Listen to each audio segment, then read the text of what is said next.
Technology, robotics, AI આ કેન્સરને કઈ રીતે આસિસ્ટ કરશે વધારે સારા રિઝલ્ટ આપવા માટે? લાઈક એઆઈનો યુઝમાં અમે પેશન્ટના રિપોર્ટો સ્કેન કરીને એઆઈને આપ્યો તો એઆઈ આપને ગાઈડન્સ આપી દે કે ભાઈ આ પેશન્ટમાં આવું આવું છે ને આવું આવું તમે કરીશો. પણ રોબોટિક્સના હેન્ડ એકદમ માઇનર મિનિએચર સેન્સ છે, તો એની જે મુવમેન્ટ છે 360 ડિગ્રી રોટેશનમાં થઈ છે. તો દેર આર પ્લેસીસ બોડીમાં અમુક જગ્યાએ એવું છે કે મોઢાની પાછળ ગળાનો ભાગ છે ઓરોફેરિંગ્સ કે જ્યાં મારે સર્જરી કરવી હોય તો અમે ટોર્સ કહે કે રોબોટ આસિસ્ટેડ સર્જરી એ કરી છે. તો એવી કોઈ ડેઇલી હેબિટ ફોલો કરો છો કે બધું એકસાથે બેલેન્સ થાય છે? તો હું પર્સનલી પણ બિલીવ કરું છું કે જો તમે ડે ટુ ડે લાઈફમાં મેડિટેશન કરો તો એ તમને આ બધી વસ્તુને કંટ્રોલ કરવામાં અથવા તો આગળ લઈ જવામાં હેલ્પ કરતું હોય. ડાયરેક્ટલી તમારા એન્ડથી તમે કંઈ કહી શકો કે આટલું ન કરશો તો કદાચ કેન્સર તમારી સુધી ના પહોંચી શકે? આની માટે બીજો એક પોઈન્ટ જે અત્યાર સુધી મેં પણ હાઇલાઇટ નથી કર્યો પણ આજે હું હાઇલાઇટ કરું છું કે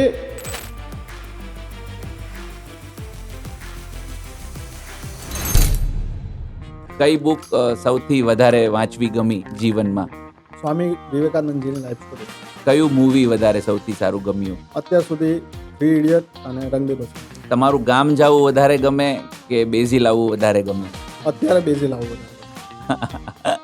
ફેવરેટ ફરવાનું સ્થળ કયું? રિસન્ટલી સ્વિટ્ઝરલેન્ડ જઈને આવ્યો, સૌથી વધારે સારું લાગ્યું, પણ ઇન્ડિયામાં જોશું તો એવી કઈ મિસ્ટેક્સ પહેલા કરતા હતા પ્રેક્ટિસમાં હવે નથી કરતા? મિસ્ટેક્સ તો ના કહું પણ ડે ટુ ડે લાઈફમાં હું મારી જાતને ઇમ્પ્રૂવ કરવાની ટ્રાય કરતા હું, અને આજે જોતા હશો તો એ કહેશે કે સાહેબ તમારામાં ઘણો બધો ચેન્જ આવ્યો. તમને કોઈ બેસ્ટ એડવાઇસ આપી હોય લાઈફમાં એવી કઈ? મારી વાઈફ અત્યારે આપી રહી છે કે ઘરે ટાઈમ વધારે આપો. Hello friends, welcome to the VMA show, a podcast series by વરાછારો મેડિકલ એસોસિએશન. આજે આપણે એક એવા વ્યક્તિની વાત કરવા જઈ રહ્યા છીએ અને એક એવા વ્યક્તિને મળવાનું છે કે જ્યારે આખી દુનિયાને કોઈ રોગમાં મૃત્યુ દેખાય ને ત્યારે એમને એમાં જીવન કેમ આપવું ને એ દેખાય છે. જેણે પોતાની સ્કાલ્પેલને વેપન તરીકે યુઝ કરીને લોકોના જીવન બચાવવા માટે ખૂબ જ સફળ પ્રયાસો કર્યા છે. આપણે એને માત્ર કેન્સર સર્જન કે સર્જન તરીકે નહીં સંબોધતા. હું પર્સનલી એમ કહીશ કે he is a human miracle. Let me presenting you the man behind so many savings life, અને ઘણા બધા પરિવારોને એમણે બચાવ્યા છે રઝળતા રખડતા એવા સાઉથ ગુજરાતના famous onco surgeon doctor Nikunj Vithlani. પોડકાસ્ટમાં આપનું ખૂબ જ સ્વાગત છે. Welcome to the show sir.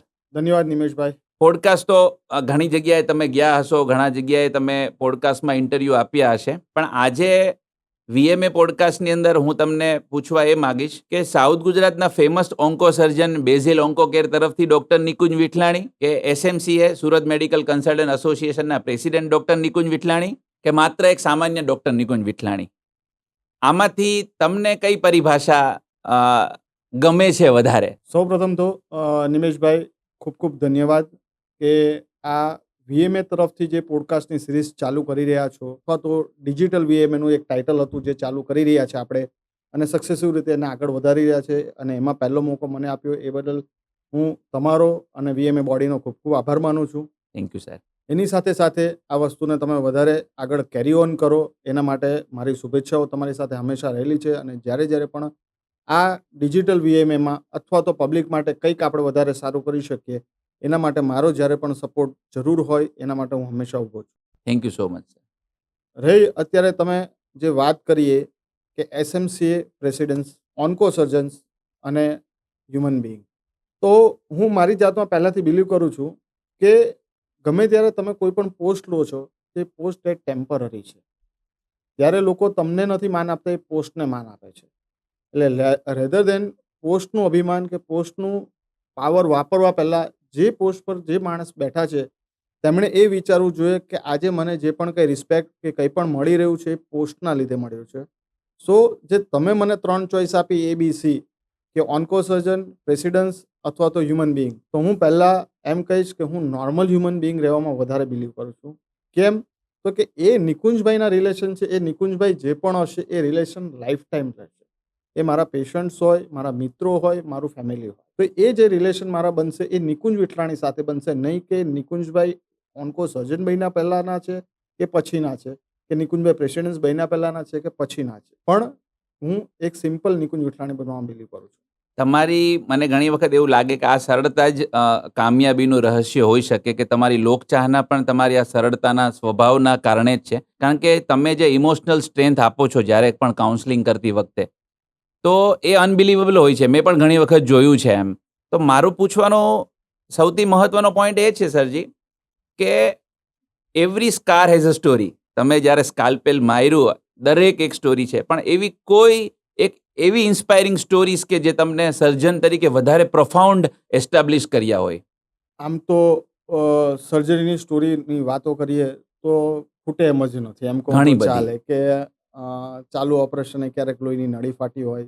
હું ઓપરેશનમાં પહોંચ્યો પહેલાં પેશન્ટને શ્વાસ લેવામાં તકલીફ પડી હોય અને એને આપણે શ્વાસનળીમાં કાણું પાડીને બચાવ્યા હોય, અથવા તો ઘણી બધી એવી કોમ્પ્લિકેટેડ સર્જરી કરી હોય કે જે બીજી જગ્યાએ પેશન્ટને ના પાડવામાં આવી હોય અને આપણે હિંમત કરીને કરી અને સારું રિઝલ્ટ પ્રૂવ કર્યું હોય. તો એવી તો ઘણી બધી અનેક સ્ટોરીઓ છે. પણ આમાંની અમુક સ્ટોરીઓ એવી હોય છે કે જેના રિઝલ્ટ પણ આપણને મળ્યા હોય.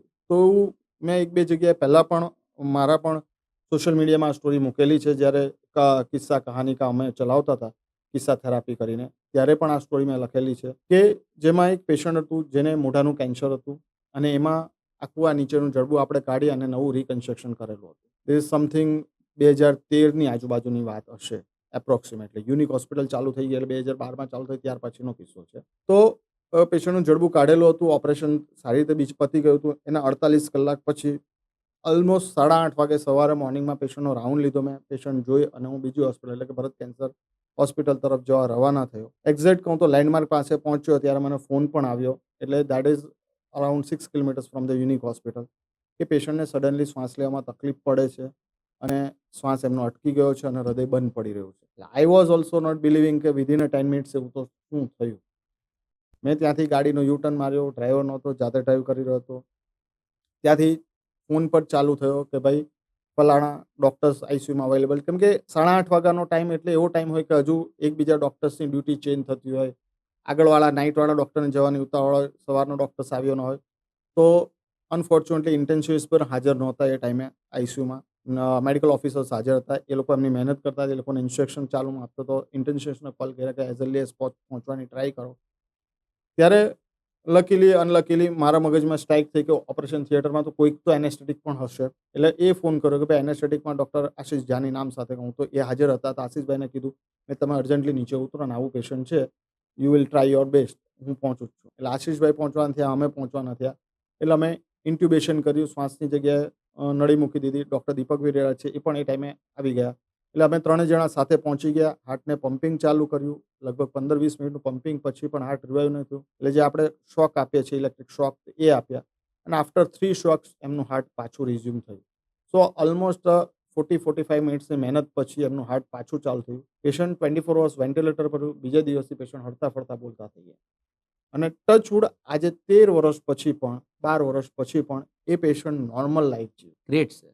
એટલે કેન્સરમાંથી પણ મુક્ત થયું છે અને સાથે એને જે એ ટાઈમે પ્રોબ્લેમ થયો હતો, જેને આપણે એમની જિંદગી બચાવી, એ પછી પણ એ એબ્સોલ્યુટલી નોર્મલ લાઈફ જીવે છે. એટલે આવી અમુક સ્ટોરીઓ થઈ જાય કે Amazing. જ્યાં આપણે કેન્સરને પણ ક્યોર કર્યું. દેટ ઇઝ ઓલ્સો એક વસ્તુ કે આજે 12 વર્ષથી પેશન્ટ કેન્સર ફ્રી છે અને એને ઇન બિટવીન ઓપરેશન પછી જે એક પ્રોબ્લેમ થયો હતો અને એમાંથી એ પેશન્ટને બહાર કાઢ્યું, તો એમાંથી પણ પેશન્ટ જીવે છે અને સારી નોર્મલ લાઈફ જીવે છે કે એને લાઈફમાં કોઈ ઇસ્યુ નથી. કેન્સર એટલે કેન્સલ. આ એક શબ્દ પર્યાય બની ગયો હતો.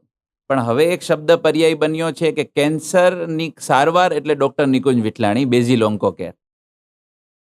તો આ જર્નીની અંદર તમે રોજ એક વખત કેન્સરને ખોટું પાડો છો કે ભાઈ જો મારી પાસે આવ્યું તો હું આ શબ્દને ખોટો પાડીશ કે કેન્સર એ જીવન કેન્સલ નથી, હજી પણ આગળ જીવન છે તમારું. તો એકને એક કામ તમે કેટલા વર્ષોથી કરો છો અને એમાં સક્સેસ રોજ એક વખત મેળવો છો, છતાં પણ રોજ એટલા પેશનેટથી કઈ રીતે બીજે દિવસે કામ શરૂ કરવું? પહેલાં તો હું કહીશ કે આ નિમેશભાઈ, તમારું મારા પ્રત્યેનું માન કહો કે તમે જે મને દરજ્જો આપી રહ્યા છો, એ કે કેન્સરની ટ્રીટમેન્ટ એટલે ડૉક્ટર નિકુંજ વિઠલાણી અથવા તો નિકુંજ વિઠલાણી હોય ત્યાં કેન્સરને માત આપી જ શકે. તો ફ્રેન્કલી કહું તો એ હજુ હકીકત નથી. હજુ પણ સાયન્સ પાસે કેન્સરનો 100% તોડ નથી. પણ ડેફિનેટલી કે પેશન્ટ બીજી જગ્યાએ કેન્સરની ટ્રીટમેન્ટ લે અને આપણી પાસે લે તો એમાં સમવોટ માઇટ બી રિઝલ્ટ આપણા વધારે સારા છે. પેશન્ટને આપણે જે ઇમોશનલ ટચ આપીએ છીએ અથવા તો એમને કેન્સર સામે ફાઇટ કરવા માટે આપણે જે હિંમત આપીએ છીએ, એમને જે હૂંફની જરૂર છે એ આપીએ છીએ, તો એ બધું કદાચ હું બીજા ડૉક્ટર્સ કરતાં વધારે સારી રીતે આપતો હોઈશ. એટલે લોકોમાં ચાહના આપણી વધી છે. પણ હું એ વસ્તુ ક્લેમ નથી કરતો કે મારી પાસે ઓપરેશન કરાવશો તો 100% રિઝલ્ટ મળશે. કેમ? તો કે હજુ સુધી સાયન્સ પાસે આ વસ્તુનો તોડ નથી. પણ ડેફિનેટલી આપણે સમજવાની વસ્તુ એ પણ છે કે ભાઈ યુએસમાં કેન્સરના દર્દીઓનો ઈલાજ થાય છે તો એમનું રિઝલ્ટ 60-65% આવે છે. જ્યારે ઇન્ડિયામાં આ જ વસ્તુનો ઈલાજ કરે તો એનું રિઝલ્ટ 35-40% આવે છે. તો મારો હર હંમેશ પ્રયાસ રહ્યો છે કે એ વચ્ચેનો જે ગેપ છે 35-40 થી 60-65નો એ હું ફિલઅપ કરું. એટલે કદાચ એ ફિલઅપ કરવામાં હું ક્યાંક ને ક્યાંક સક્ષમ બન્યો છું અને એટલે જ આપણા પેશન્ટના રિઝલ્ટ વધારે સારા મળી રહ્યા હશે. Great sir. એટલે દેટ ઇઝ વન પોઈન્ટ.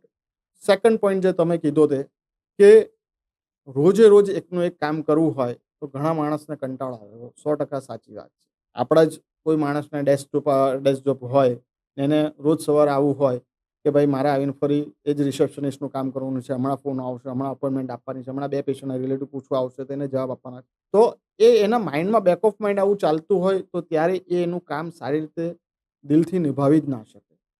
એટલે મારો પહેલાંથી ફંડો છે કે તમે કોઈ પણ કામ કરો, એ નાનો મજૂર માણસ હોય કે નરેન્દ્ર મોદી સાહેબ હોય, એ તમે પેશનેટ થઈને કરો. કામ એ તમારું પોતાનું પેશન હોવું જોઈએ. એ જ કામ એ જ તમારી હોબી હોવી જોઈએ. Okay. તો અને તો જ એ કામ તમે દિલથી કરી શકો, સક્ષમ રીતે કરી શકો. એમાં તમારે 100% ઇન્વોલ્વમેન્ટ આવે અને રિઝલ્ટ મળે. અને તો એ શનિ રવિ પણ મને મારા કામ માટે ના દેખાય. Great sir. તમે છે ને જીવન અને મરણને બહુ નજીકથી જોયા છે, અત્યંત નજીકથી, અને રોજ જોવાનું થાય છે. તો ત્યારે તમારું પદ, પ્રતિષ્ઠા, ડૉક્ટર તરીકેની સ્કિલ, સાજા કરવાનું, દર્દીઓની આશાનું કિરણ હોય અને પ્રેશર સાથે કામ કરવું, તો એવી કોઈ ડેઇલી હેબિટ ફોલો કરો છો કે બધું એકસાથે બેલેન્સ થાય છે? બધું એકસાથે બેલેન્સ કરવું પડે છે. ડેઇલી હેબિટ્સ તો એવી સમયનો અભાવના લીધે થઈ નથી શકી.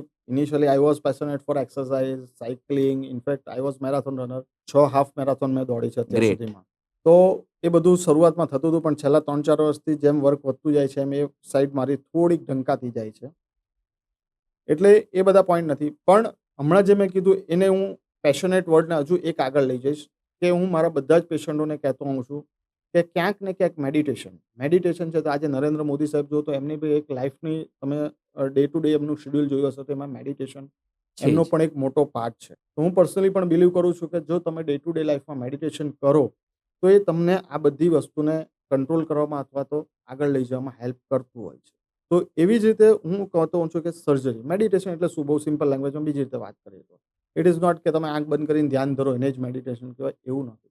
મેડિટેશન એટલે એની જો ડેફિનેશનમાં જઈએ તો તમે જ્યારે જે કામ કરો છો એ એકાગ્ર ચિત્તે કામ કરો અને તમારું ફોકસ ત્યાં જ હોય, તમને એ ટાઈમે બીજો કોઈ થોટ્સ ના આવે. That is something cold meditation. કે તમારા માઇન્ડમાં જેટલા બી એક્ટિવ સેલ્સ એ ટાઈમે છે, એવું કહેવાય સાયન્સ પ્રમાણે કે માઇન્ડમાં at a time active cell 1 થી 2% કે 3% જ હોય. કોઈ માણસનું માઇન્ડ જો એટ અ ટાઈમ 5% અથવા એનાથી વધારે કામ કરે ને તો એ માઇન્ડ સુપર કોમ્પ્યુટરને પણ બીટ કરી શકે. એટલે હું આ સાયન્સ કહે છે. એટલે જ્યારે પણ આપણા બી માઇન્ડના સેલ્સ 1-2% કામ કરી રહ્યા છે, તો એ 2% સેલ એક જ ડાયરેક્શનમાં ફોકસમાં કામ કરતા હોય એને મેડિટેશન કહેવાય. બહુ સિમ્પલ લેંગ્વેજ. ગ્રેટ. એટલે જ્યારે અમે લોકો સર્જરી કરતા હોઈએ છીએ, આટલા બધા અવર્સની અમારી સર્જરીઓ ચાલે છે, દિવસમાં 6 કલાક 8 કલાક સર્જરીસમાં હું હોઉં છું. તો એ સર્જરી દરમિયાન જે મારો ફોકસ હોય છે સિંગલ જગ્યા હોય છે, બીજા થોટ્સ નથી હોતા અને એ જ મારું મેડિટેશન છે. અને ત્યાંથી જ મને એમ કહું કે નવી એનર્જી કામ એ મળતી જ હોય છે. સાધના. કામ એ જ સાધના. બહુ સાચી વાત કીધી. એટલે મારી નવી એનર્જીનું જનરેશન ત્યાંથી જ થાય છે. લોકો એમ Great. કે સર્જરી કરો તમારો એડ્રીનાલિન રશ ડાઉન થઈ જાય તો પછી તમને ઓપીડી જોવાનું તાકાત ના હોય, તો તાકાત ના હિંમત રહી. ના રહે, અથવા થાકી ગયા હોય. પણ મેં કીધું એમ કે મારું તો ત્યાંથી એનર્જી જનરેટ થાય છે કે મને ઓપીડી જોવાની ત્યાર પછી ઓકે. મજા આવે છે. કિક ત્યાંથી મળે છે. કિક ત્યાંથી મળે કિક છે મને. ત્યાંથી મળે છે એમ કે નવું કામ કરવાનું, આના કરતાં બેટર કામ બેટર કરવાનું. કરવાનું. Every day is providing much more better service than previous one. Previous one. Sadhana સ્કૂલનો વિદ્યાર્થી ડૉક્ટર નિકુંજ અને MCHના pass out doctor Nikunj Vithlani. આ જર્નીની અંદર ઘણા અપડાઉન્સ અને ઘણા લાઈફ કોમ્પ્રોમાઇઝ અને સેક્રિફાઈસ. તો ડેઈલી સેક્રિફાઈસ હોય છે કે પછી એક લાઈફ લોંગ સેક્રિફાઈસ હોય છે કે જેને લીધે આટલા સુધી પદ પ્રતિષ્ઠા સુધી પહોંચી શક્યા? એવા કોઈ સેક્રિફાઈસ શેર કરશો? આમ જોવા જાવ તો લાઈફ લોંગ સેક્રિફાઈસ હોય છે એમ કે તો ચાલે. સમયની સાથે સેક્રિફાઈસ બદલાતા જતા હોય છે અને એમાં આપણું પર્સનલ સેક્રિફિકેશન એટલું નથી હોતું, પણ સાથે સાથે ફેમિલીનું સેક્રિફિકેશન પણ એટલું જ મહત્ત્વનું હોય છે. એક જમાનો હતો કે જ્યારે ભણતા હતા ત્યારે મમ્મી પપ્પાએ આટલું સેક્રિફાઈસ કર્યું આપણા માટે. એમણે જે મહેનત કરી એને સેલ્યુટ છે. મારા ફાધર ના હોત તો હું કદાચ આ પોસ્ટ પર. એમણે જે સેક્રિફિકેશન આપ્યું એ ગજબ હતું. સરસ. ત્યાર પછી આજે જે સેગ્રિફિકેશન છે મારું ફેમિલી સફર કરી રહ્યું છે કે હું મારી ફેમિલીને પૂરતો ટાઈમ નથી આપી શકતો. છોકરા છે, વાઈફ છે, મધર છે, તો એ લોકોને પણ ક્યાંકનું ક્યાંક ઇમ્બેલેન્સ ફીલ થતું હોય. પણ તમારે કંઈક મેળવું છે અને કંઈક મળતું રહે અથવા તો એ વસ્તુને મેન્ટેન કરવી છે તો એના માટે મહેનત કરવી જ પડશે. અને તમે કીધું એમ કે હું આ મારા પદ કે મારા પૈસા એના માટે નથી કરતો, હું મારા પેશન્ટ માટે કરું છું. ગ્રેટ. કે મારે મારા પેશન્ટને રિઝલ્ટ આપવા છે. મારી પાસે આવેલો એક એક વ્યક્તિને હું મેક્સિમમ મારા એવા પ્રયત્નો રહી કે કઈ રીતે મેક્સિમમ રિઝલ્ટ આપી શકું એના માટે હું સતત પ્રયત્નો કરતો હોઉં. એટલે એ પ્રયત્નો માટે સેક્રિફિકેશન તો તમારે આપવું જ પડે અને લાઈફ લોંગ આપવું જ પડશે અને ચાલુ રહેશે. એ નરેન્દ્ર મોદી સાહેબ હોય તો એ પણ જોઈ લો કે આજે એ માણસ પણ 24 કલાકમાંથી 15 કલાક 18 કલાક કામ કરે છે, તો એણે પણ એની ફેમિલી લાઈફ સેક્રિફાઈસ કરી તો એ દેશ માટે, નેશન માટે આટલું બધું કરી શકતા. One more thing I would know from your side that કે એવું શું કામે અમારે બોલવું કે સાઉથ ગુજરાતના ફેમસ ઓન્કો સર્જન સૌરાષ્ટ્ર અને પાન ઇન્ડિયાનો લાભ ડૉક્ટર નિકુંજ વિઠલાણીને ક્યારે મળશે? ફ્રેન્કલી કહું તો આ જ મહિનાની જો વાત કરું તો અકોલાથી, બેંગ્લોરથી અને અત્યારે હૈદરાબાદથી, એટલે બેંગ્લોર અને હૈદરાબાદવાળો પેશન્ટ તો સ્ટીલ એડમિટેડ છે અને અકોલાવાળા પેશન્ટ ડિસ્ચાર્જ થઈ ગયા છે. લેસ દેન અ મંથની જ હું વાત કરું છું લાસ્ટ 20-25 ડેઝમાં કે જ્યાં આવી રીતે બહારથી પેશન્ટો આવી રહ્યા છે. ઇનફેક્ટ રાયપુર, ગ્વાલિયર, આસામ, તો આવી ઘણી બધી જગ્યા છે જ્યાં ઘણા બધા આપણા ઓપરેટેડ કરેલા પેશન્ટો સારા છે અને ત્યાંથી નવા નવા પેશન્ટો આવી રહ્યા છે. ઇનફેક્ટ કલકત્તા, યુએસથી પણ અત્યાર સુધીમાં મેં 8-10 પેશન્ટો એવા હશે કે જે સ્પેશિયલ મારી પાસે સર્જરી કરાવ્યો છે અને આપણે કરી છે અને એ લોકો સારા છે. એટલે એવું નથી કે હું ખાલી સાઉથ ગુજરાત પૂરતા જ પેશન્ટો છે. સૌરાષ્ટ્રના પેશન્ટ તો ડે ટુ ડે આપણે આવે છે. હું હમણાં જ લાઈક સમર વેકેશનમાં જઈને આવ્યો, એના પછીનો ફર્સ્ટ મંડે હતો, તો I have seen 32 new cases. એમાંથી 18 પેશન્ટ એવા હતા જે મેં એડ્રેસ સાથે સાંજે જોયા કે 18 પેશન્ટ પ્લેનલી સૌરાષ્ટ્રમાંથી ખાલી મને બતાવવા માટે આવેલા હતા. Great sir. સો એ ભગવાનની દયાથી આપણા જૂના પેશન્ટો જ્યાં જ્યાં છે ત્યાં માઉથ ટુ માઉથ પબ્લિસિટી થઈ રહી છે અને પેશન્ટો આવી રહ્યા છે. હમણાં 2 દિવસ પહેલાં રાજસ્થાનથી પેશન્ટ આવ્યું, તો ફાઇલનો ફોટાનું વોટ્સઅપ લેતા હોય, સાહેબ 5 વર્ષ પહેલાં આ ભાઈને તમે ઓપરેટ કર્યા, એણે કીધું તમારે એક જ જગ્યાએ જવાનું, બીજે ક્યાંય નથી જવાનું. ઓકે. એટલે it is a form of success. પણ મેડિકલ ફિલ્ડમાં સર એવું થતું હોય છે કે normally not in a medical field કે repeat customer is your success, પણ આપણે કોઈ દિવસ આપણા કેસમાં રિપીટ કસ્ટમર માગતા હોતા નથી. આપણે એવું ઈચ્છીએ કે આ રિપીટ ના થાય. ડેફિનેટલી. ઓકે. સો આપણા માટે સક્સેસના પેરામીટર્સ અલગ છે કે જે તમે કદાચ કોઈને આંગળી ચીંધ્યાનું પુણ્ય મળે કે આમની પાસે જવાથી તમને આ રોગ કદાચ સારો થઈ જાય. પણ ડે ટુ ડે મેડિકલ ઇન્ડસ્ટ્રીની અંદર એમસીએચ સુધી પહોંચવામાં ઘણાની એનર્જી બર્ન આઉટ થઈ જતી હોય છે ને પ્રેક્ટિસ કરવા માટે પેશનેટલી જોડાવું, તો એવી કોઈ ખાસ ઇન્સિડન્ટ અપકમિંગ જનરેશનને આપવા માંગશો કે તમારે ઇઝીલી બર્ન આઉટ નથી થવાનું, there is a long way to go till the success that you have got right now? હમણાં જ જો મેં વાત કરી કે હૈદરાબાદવાળું પેશન્ટ એડમિટ છે, તો એનો સન છે ધવલ કરીને, નામ સાથે કોટ કરું છું. એટલે 10-15 મિનિટ આજે રવિવાર હતો તો એ પણ ઊભા રહ્યા, વાત કરતા હતા. અમે બંને જણા પેશન્ટ સ્ટેબલ છે તો વાત કરતા હતા. તો મને કહે કે સાહેબ તમારી એજ પર હું પહોંચીશ ત્યાં તો હું તો ફાઇનાન્શિયલ રિટાયરમેન્ટ લઈ લઈશ. મારે બીજા ઘણા બધા એવા સોશિયલ કામ કરવા છે, બીજા અમુક પેશન છે મારા એ પૂરા કરવા છે, તો હું ફાઇનાન્શિયલ રિટાયરમેન્ટ લઈ લઈશ. કે મેં મારી કંપની અત્યારે કેવી એસ્ટાબ્લિશ કરી દીધી છે, 35 માણસનો સ્ટાફ છે, પણ એ હું અહીંયા સુરતમાં મારી મધર સાથે છું, પણ ત્યાં મારી કંપનીનું કામ અટકતું નથી. હું ઓનલાઈન ખાલી અડધો કલાક રોજ જોઈ લઉં. એટલે ત્યારે જ મેં એક શબ્દ વાપર્યો, મેં ધવલભાઈ તમે કેરિયર ક્યારે ચાલુ કર્યું? તો કે 16 વર્ષની ઉંમરે. મેં તમને એ ખબર છે કે ભાઈ અમારું career as a super specialist બન્યા પછી ક્યારે ચાલુ થાય? હું નિકુંજ વિઠલાણી હતો કે મારું નસીબ સારું હતું કે હું 29 કે 30 યર્સ પર આવી ગયો હતો પ્રેક્ટિસમાં. પણ અત્યારે જે છે, જે એક્ઝામ સિસ્ટમ્સ આવી છે કે 12મા પછી નીટ આવી છે, એમબીબીએસ પછી એક એક્ઝામ આવી છે, પીજી પછી સુપર સ્પેશિયાલ માટે અગેન એડમિશન લેવા એક એક્ઝામ આવી છે. આ બધી એક એક એક્ઝામ નથી. તમે થ્રુ આઉટ પણ આ એક્ઝામમાંથી નીકળો ને તો પણ એ 6-6, 8-8 મહિના અથવા 12-12 મહિના એક છોકરાના ખાઈ જાય છે. એક માણસના ઉગતા કેરિયરના એક યુવા જનરેશનનો 12 મહિના ખાઈ જાય છે. એટલે એટલીસ્ટ બીજું કંઈ ના ગણો, જો આજે બીજા કોઈને બી મારા જેવો માણસ હોય કે જે થ્રુ આઉટ એક પણ વર્ષ ફેલ થયા આગળ જાય તો પણ એને બીજા મારા કરતાં બી 2.5-3 વર્ષ વધારે જોઈએ. વધારે. એટલે એ 32 કે 33 વર્ષ પહેલા એ એમસીએચ કે ડીએનબી ઓન્કો સર્જન અથવા તો સુપર સ્પેશિયાલિટી કમ્પ્લીટ નહીં કરી શકે. એટલે ધવલભાઈને મેં આ જ ગણાયું, મેં તમે 16 વર્ષે આવ્યા ને પેલો માણસ 33 વર્ષે પ્રેક્ટિસમાં આવે છે. મેં તમે 16 વર્ષે બધું કરીને બેઠા છો, તમારો 10 વર્ષ 15 વર્ષના પીરિયડમાં બિઝનેસ એસ્ટાબ્લિશ થયો તો તમે 45 રિટાયરમેન્ટનું વિચારી શકો. પેલો માણસ તો 33 કે 35 વર્ષે પ્રેક્ટિસમાં આવશે તો એક how can a doctor can think of retirement. Think of retirement. After getting that much of sacrifice and હા. knowledge gaining that you be used to for the society purpose. Exactly. અને એણે પણ સ્વીકાર્યું કે હા સાહેબ, મારા ઘણા બધા મિત્રો છે કે જે 35-36 વર્ષે હવે પ્રેક્ટિસમાં આવ્યા છે, જસ્ટ આવ્યા છે, 1-2 વર્ષ જ એ લોકોના થયા છે. એટલે કે એ વાત તમારી સાચી છે. એ લોકોના જીવનને મેં કે નજીકથી નિહાળ્યા છે કે એ ડૉક્ટર્સ પણ, એ મિત્રો પણ ભણવાના ટાઈમે એક લોકોનો નથી ફેમિલી લાઈફ રહેતી. મેરેજ હમણાં 35 વર્ષે કર્યા છે કે મારા ફ્રેન્ડે, એ પોતે જ બોલે આ બધું શબ્દ પછી. તો એ લોકો પણ સોસાયટી જોવે છે કે ભાઈ એક ડૉક્ટર્સે સુપર સ્પેશિયાલિટી બનવા માટે કેટલો બધો ભોગ આપવો પડે, કેટલું બધું બર્નઆઉટ થવું પડે. પણ એ બર્નઆઉટ થયા પછી એ ડૉક્ટર મિત્રોને હું કહેવા માંગીશ કે આ તો તમારી જિંદગી કે કેરિયરની હજુ શરૂઆત છે.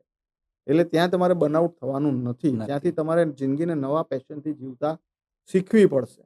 એટલે મેડિકલ ફિલ્ડમાં તો અને તો જ આવો કે તમને આ જ લોંગ જર્ની આગળ કરવાની હિંમત. Finally you mean to say કે ઇન્ટેલેક્ચ્યુઅલ માઇન્ડ ઇઝીલી રિટાયર્ડ ના થવા જોઈએ. ના થવા જોઈએ, એબ્સોલ્યુટલી ના થવા જોઈએ. ઓકે, કારણ કે એ એક પ્રકારની વર્ચ્યુઅલ એસેટ હોય છે સોસાયટી માટે. એક્ઝેક્ટલી, સોસાયટી માટે એ મોટી એસેટ છે. કેમ કે આજે 15 વર્ષ 12મું પાસ કરો ત્યારે તો બધાને એમ લાગે 12મું પાસ થઈ ગયું, મેડિકલમાં એડમિશન થઈ ગયું, એન્જિનિયરિંગમાં એડમિશન. તો એન્જિનિયર 4 વર્ષે બહાર આવીને માર્કેટમાં આવી જાય અથવા તો એનો જોબ ચાલુ કરી શકે તો એને 5 વર્ષ 10 વર્ષમાં એ એના પીક કેરિયર પર આવી જતા હોય છે. એટલે પીક કેરિયર એટલે not only the financial way, પણ એનો એક્સપિરિયન્સથી લઈ અને એને જે પણ અચીવ કરવાનું હોય છે અથવા તો એ એના ફિલ્ડમાં જ્યાં આગળ જવા માંગતો હોય એ રસ્તો મળી જતો હોય છે. પણ જ્યારે ડોક્ટર્સને એ લેવલ સુધી પહોંચતા જ બીજા 15 વર્ષ લાગે છે 12મા પછી. તો ઓકે, 12th પછી એને 15 વર્ષ તો સુપર સ્પેશિયાલિટી થવામાં જ લાગે છે. એટલે ત્યાર પછી તો એના કેરિયરની શરૂઆત થાય છે ગ્રાફની.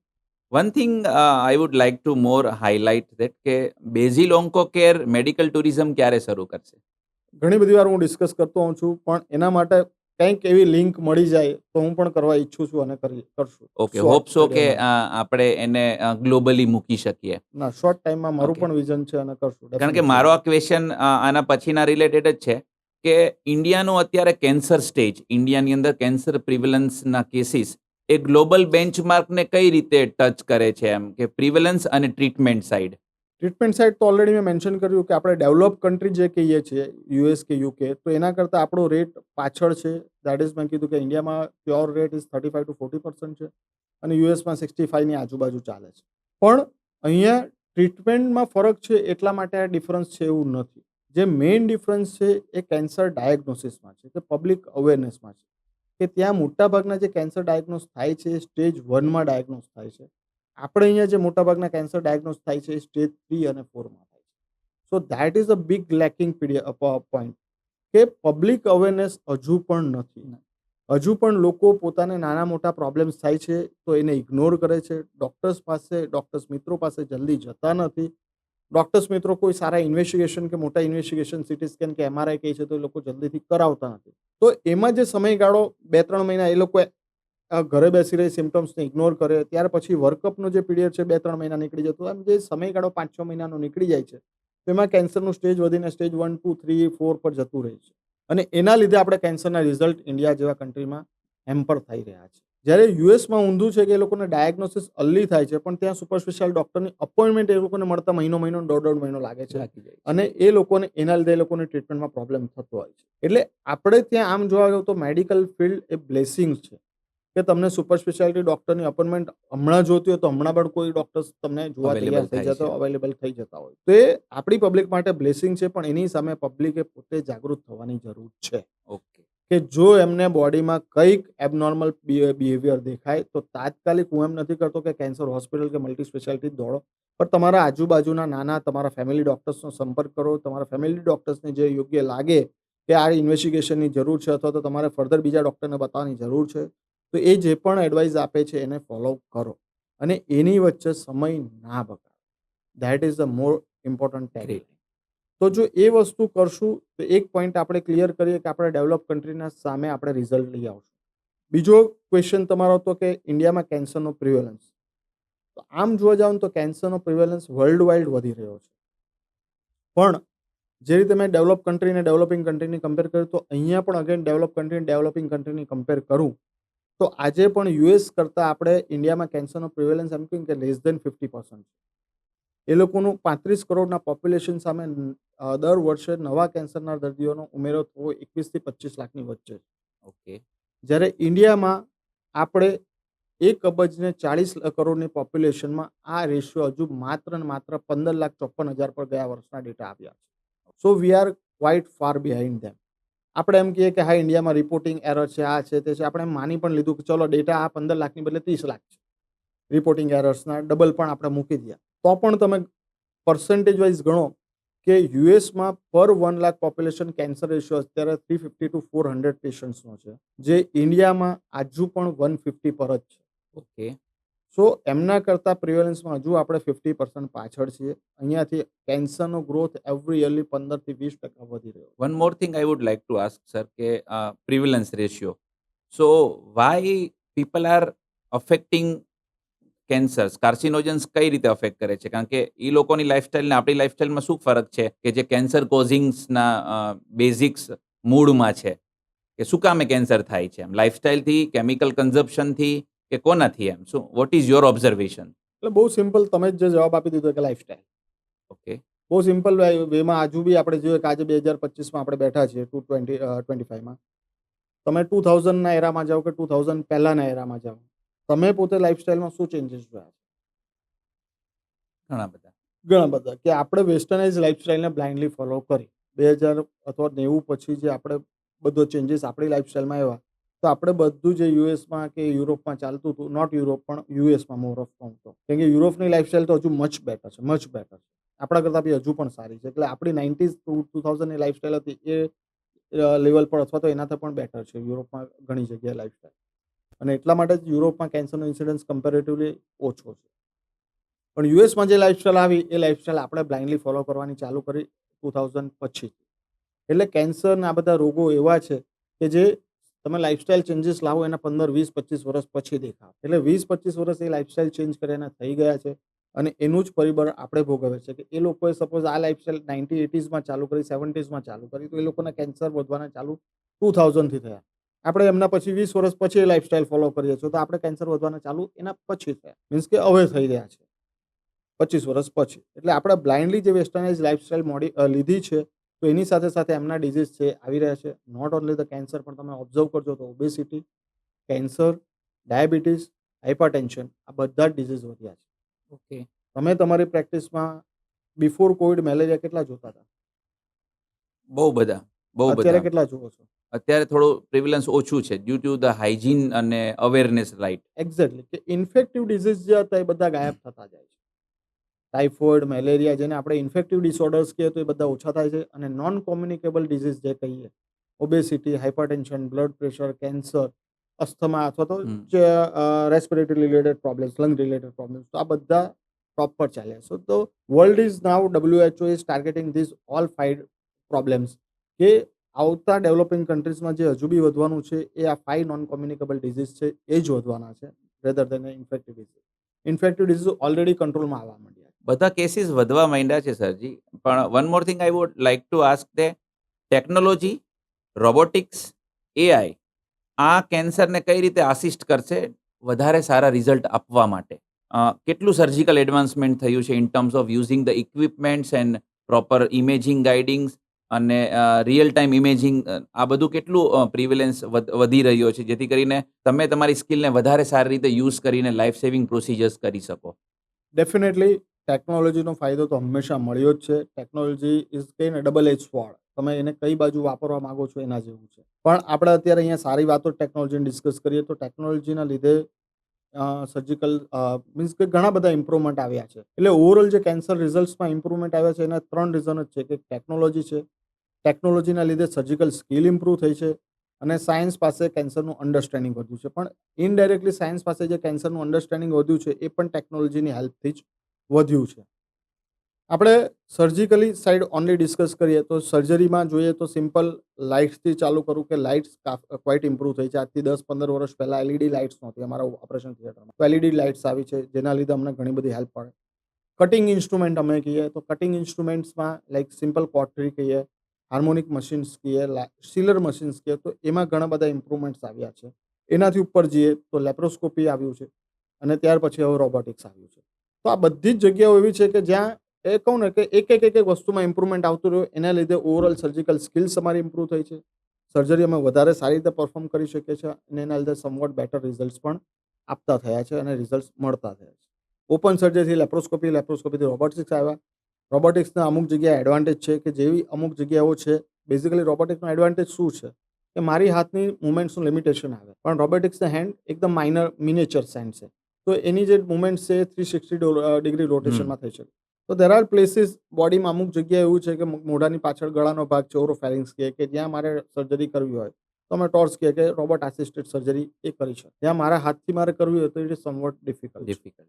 એવી જ રીતે પ્રોસ્ટેટ કેન્સર હોય તો પ્રોસ્ટેટ કેન્સરની સર્જરી રોબોટિક્સમાં બહુ ઇઝીલી થઈ શકે રેધર દેન હું હાથથી કરું તો.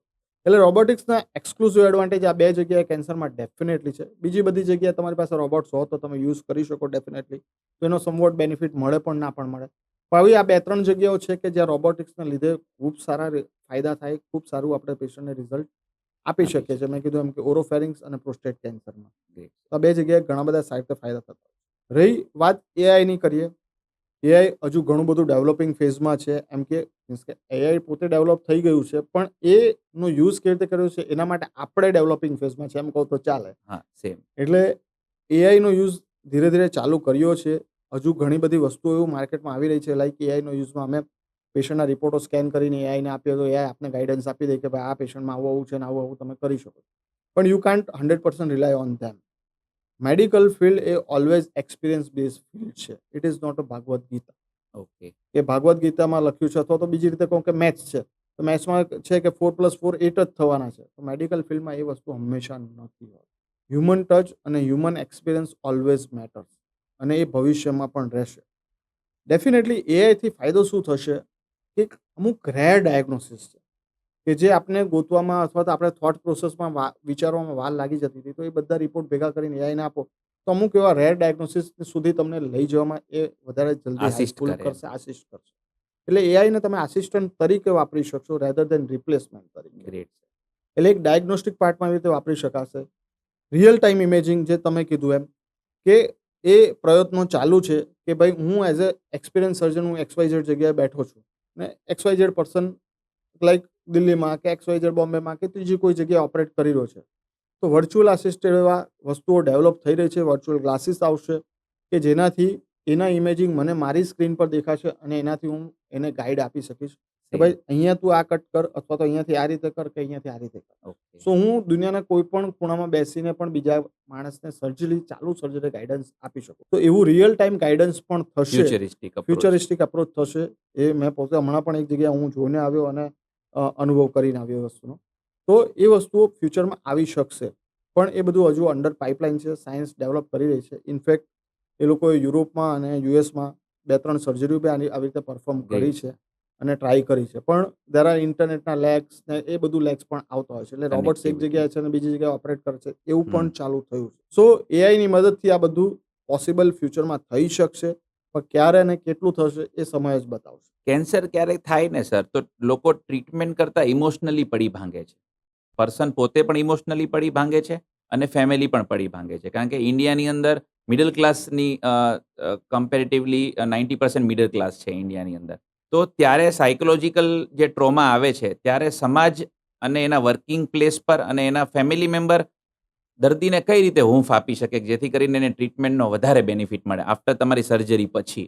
ડેફિનેટલી પોઈન્ટ બહુ જ સાચો કીધો કે કેન્સરના લીધે કરતાં પણ કેન્સરના ડરના લીધેનો જે પ્રોબ્લેમ છે એ બહુ મોટો છે. જે સ્ટેજવાળું બી પોઈન્ટ મેં પહેલાં કીધો, તો ત્યાં પણ એક પોઈન્ટ એવો આવે છે કે કેન્સરનો ડર. કે કેન્સરના ડરના લીધે લોકો ડૉક્ટર સુધી જતા નથી. ઘણા બધા એવા દર્દીઓ અમે જોયા છે કે ભાઈ એને મોઢામાં ચાંદુ છે ને હિમસેલ્ફ શ્યોર કે મને આ કેન્સર જ છે, એને ડર છે કે હું ડૉક્ટર પાસે જઈશ અને મને એમ કહી દેશે કેન્સર છે તો કાલથી મારું શું, મારી ફેમિલીનું શું. મારા છોકરાને ભણવાનું છે, મારે કાલે આ કરવાનું છે, XYZ એના સપનાઓ હતા એનું શું? એટલે આ ડર જે છે ને એ બહુ મોટો છે. આની માટે બીજો એક પોઈન્ટ જે અત્યાર સુધી મેં પણ હાઇલાઇટ નથી કર્યો, પણ આજે હું હાઇલાઇટ કરું છું એ કે આ ડર પાછળ કે આપણા ફ્યુચરના સપનાઓ પાછળ હંમેશા આપણે ફ્યુચરના સપનાઓ જોતા હોઈએ છીએ. ત્યારે આપણે એવી રીતે જોતા હોઈએ છીએ કે હું કાલે આ કરીશ, આ કરીશ, આ કરીશ, આ કરીશ. તો એની સામે એનું બેકબોન પ્લાનિંગ નથી બનાવતા. ખાસ કરીને ફાઇનાન્શિયલ પ્લાનિંગ. કે આજે કોઈ પણ મિડલ ક્લાસ માણસ છે તો એની પાસે સેવિંગ જુઓ તો ઝીરો હોય છે. તો હંમેશા જે વર્ષોથી ફાઇનાન્સના નિયમો છે કે ભાઈ તમે જે પણ અર્નિંગ કરો છો એનું 10% સેવિંગમાં નાખો, નાખો ને નાખો. એટલે જો તમે 10% સેવિંગમાં નાખવા માંડશો, 5-10 વર્ષ એ વસ્તુને થઈ ગયા અને પછી જો કેન્સર જેવી ભયાનક બીમારી આવશે, તો જે પેલો તમારો ડર એક છે ને, એક મહદઅંશે ઓછો થશે. હું એમ નથી કહેતો 100% ઓછો થશે, પણ મહદઅંશે ઓછો થશે. કઈ રીતે? કે ભાઈ તમને એક કોન્ફિડન્સ આવશે કે ભાઈ મારી પાસે આટલું બેકબોનમાં કે મારા ફેમિલી માટે છે કે મારી ટ્રીટમેન્ટ માટે છે. તો એક ફાઇનાન્શિયલ પ્લાનિંગ તમે જ્યારે પણ કેરિયર શરૂઆત કરો છો ત્યારે કરો. એમાં ખાસ કરીને ઇન્સ્યોરન્સ લો, મેડિક્લેમ લો, પ્યોર ટર્મ ઇન્સ્યોરન્સ લો અને એટલીસ્ટ 10% તમારી ઇન્કમનો રિઝર્વ ફંડમાં મૂકો કે જે ફ્યુચરમાં મારા ફ્યુચર પ્લાનમાં કંઈક અવનવું થાય ત્યારે મને બેકઅપ તરીકે કામ આપશે. તો આ 3 વસ્તુ જો કરો તો તમને ભવિષ્યમાં કેન્સર આવે અથવા બીજો કોઈ બી આકસ્મિક બીમારી આવે કે કંઈ પણ એવું બને, હોનારત બને, તો એમાં આપણે સારી રીતે ફાઇટ આપી શકીએ.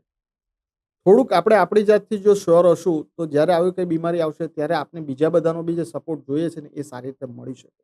પણ એ ડેફિનેટલી હું કહેવા માગીશ સમાજ માટે, ફેમિલી માટે કે જ્યારે પણ કોઈને કેન્સર આવે છે ત્યારે એ દર્દીને હૂંફ આપો, એને ઇમોશનલ સપોર્ટની, ફાઇનાન્સની તો જરૂર પડતી જ હોય છે, પણ ધેર આર વેઝ કે પૈસા તો મેનેજ કરી શકીએ. પણ એની સાથે સાથે એને ઇમોશનલ સપોર્ટની ખૂબ જરૂર હોય છે. તો એ તમે પ્રોવાઈડ કરો. આપણા સમાજમાં હું એમ કહું કે નેગેટિવિટી ભરેલો સમાજ છે. હંમેશા પેશન્ટ પાસે જશે ત્યારે એને નેગેટિવ એક્ઝામ્પલ આપશે કે ભાઈ કેન્સરની ટ્રીટમેન્ટ કરાવીશું એમાં આ પ્રોબ્લેમ થશે, ફલાણું થશે, કેન્સરની ટ્રીટમેન્ટ પછી પેલા ભાઈને આ થયું, ડેથ પેલા થઈ ભાઈ ગઈ એક્સપાયર હતી થઈ ને. ગયું. તો એવા બધા નેગેટિવ એક્ઝામ્પલ ઊભા કરશે અને જેના લીધે પેલા માણસને જે ફિયર છે એ ઓછો કરવાની બદલે વધારશે. વધશે. ઘણા બધા દર્દીઓ અમે એવા જોયા મારી પ્રેક્ટિસમાં કે આવા ફિયરના લીધે એ લોકો કેન્સરની ટ્રીટમેન્ટ કાં પૂરી નથી કરતા અથવા લેવા નથી આવતા અથવા તો અલ્ટરનેટિવ મેડિસિનના રસ્તામાં ચાલ્યા જતા હોય છે. તો એ સમાજને હું એવું કહેવા માંગીશ કે તમે નેગેટિવિટી કાઢો અને પોઝિટિવિટીથી ભરો. એ માણસને હિંમત આપો, પોઝિટિવિટી આપો. ભાઈ એ કેન્સર એટલે એક જીવનમાં મુસીબત આવી છે. કોઈને ફાઇનાન્શિયલ પ્રોબ્લેમ આવે, કોઈને શારીરિક પ્રોબ્લેમ આવે. તો તમને એક શારીરિક પ્રોબ્લેમ આવ્યો છે. સાથે મળીને હિંમત રાખશું તો આપણે બધા ભેગા થઈને એનો સામનો કરશું અને એમાંથી ક્યોર થઈ જઈશું, એમાંથી બહાર આવી શકશું. તો આ રીતનો જો એટીટ્યુડ સમાજ અપનાવશે તો એ દર્દીને એ બીમારી સામે ફાઇટ કરવામાં ઘણી બધી મદદ મળશે અને એના લીધે ઘણું બધું આગળ જઈ શકશે. બેઝિલ ઓન્કોકેર કેન્સર કાઉન્સેલિંગ સેન્ટર ક્યારે ખોલવાનું છે કે જેને પ્રી કાઉન્સેલિંગ કરે અને કર્યા પછી પણ એની લાઈફને વધારે સરળતાથી એ જીવી શકે એવા કાઉન્સેલિંગ સેન્ટર પર તમે વિચારો છો ક્યારે? ઓલરેડી મારી સાથે સાયકોલોજિસ્ટ જોડાયેલા છે. બેઝિલમાં અમે જૂની બેઝિલ પર પણ ચલાવતા હતા, નવી બેઝિલ પર પણ અમે ચાલુ કરેલું જ હતું. પણ સમવટ ક્યાંક ને ક્યાંક પેશન્ટ તરફથી એમનો એક્સેપ્ટન્સ નથી આવી રહ્યો કે પેશન્ટો એમની પાસે જાય અને કાઉન્સેલ કરે એવા નંબર ઓફ પેશન્ટ હજુ તૈયાર નથી થયા.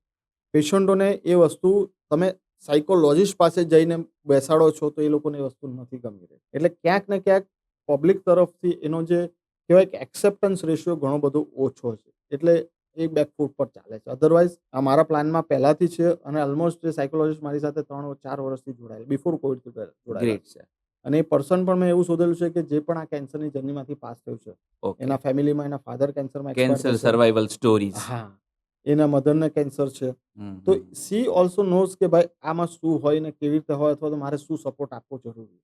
ઓકે. એટલે એવા માણસ આપણી પાસે છે અને વી આર ઓલરેડી રનિંગ. પણ એમાં મને પબ્લિકનો સપોર્ટ મળે તો હું આ વસ્તુને હજુ આગળ લઈ જઈ શકું. ડાયરેક્ટલી તમારા એન્ડથી તમે કંઈ કહી શકો કે આટલું આટલું ન કરશો તો કદાચ કેન્સર તમારી સુધી ના પહોંચી શકે એવા કયા બાબતો છે કે જેથી પહોંચે તો ખબર નથી પણ ના પહોંચે તો વધારે સારું હતું તો મોડું પહોંચે?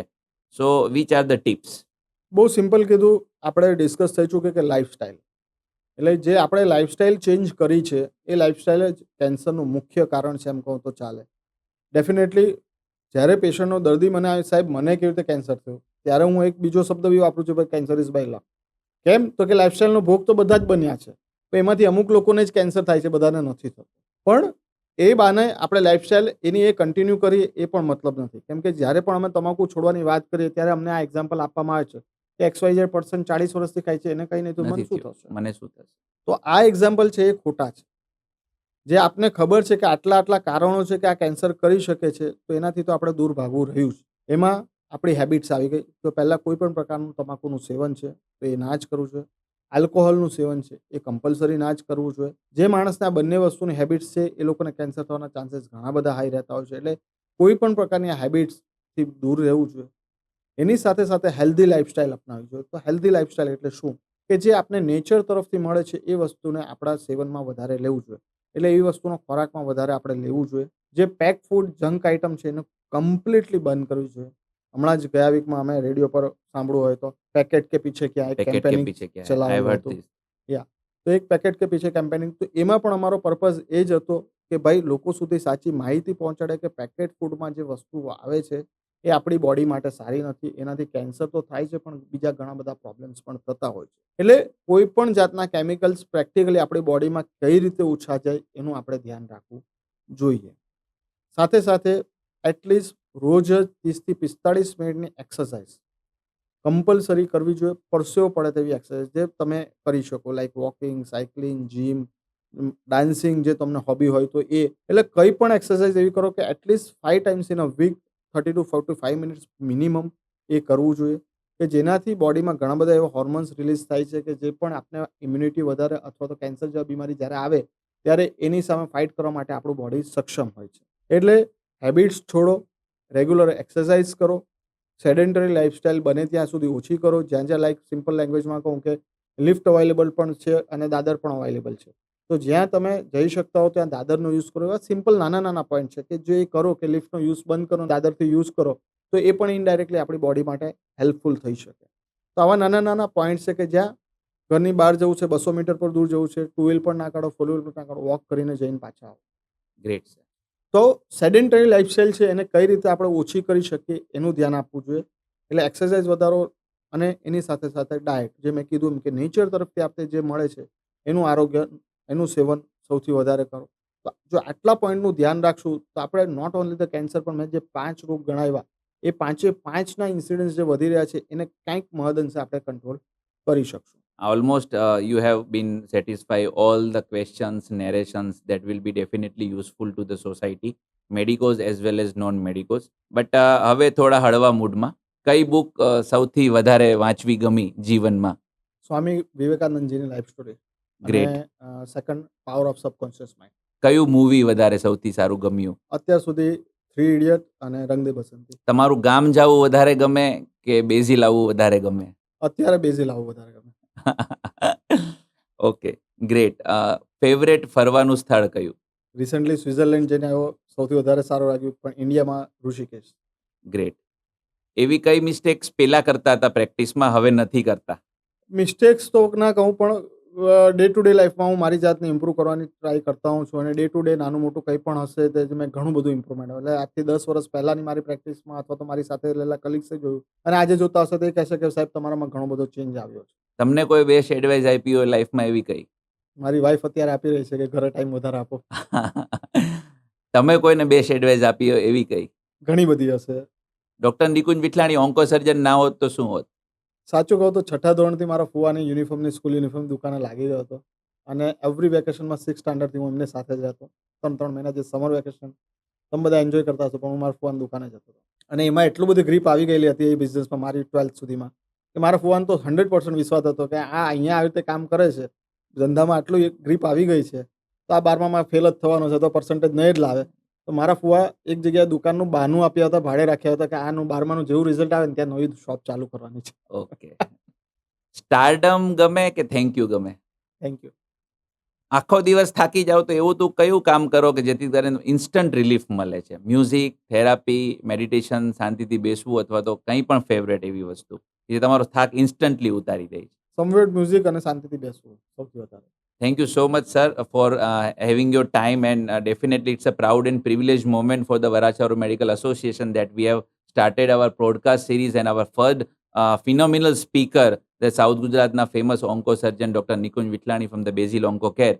સો this is from our side VMA podcast series, અને લેબલ કરી શકીએ આપણે કે fight against cancer the journey doctor Nikunj Vithlani. Thank you so much. Thank you નિમેશભાઈ, અને once again thank you to Varachha medical association body કે જેમણે મને આ મોકો આપ્યો. Thank you. Thank you.